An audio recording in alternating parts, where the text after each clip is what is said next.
హే ప్రభు, శాంతించండి. నమస్తే నరసింహాయ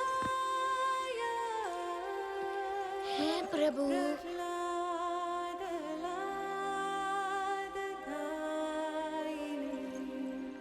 హిరణ్యకాశీపోర్వక్షः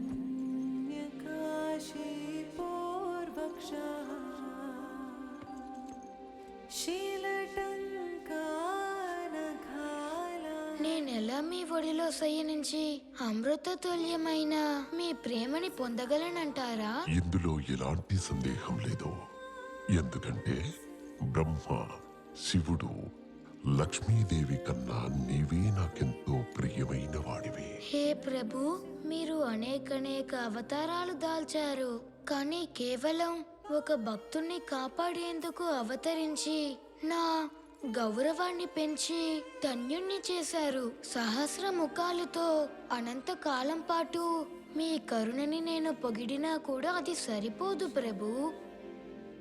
నా దగ్గర మీ ఉపకారానికి బదులుగా ఇవ్వడానికి నా దగ్గర ప్రేమతో నిండిన హృదయం తప్ప మరింకేమీ లేదు ప్రభు. ఒక్క విషయమే నన్ను బాధ పెడుతోంది. నా తండ్రి అకారణంగా మీపై శత్రుత్వం వహించారు.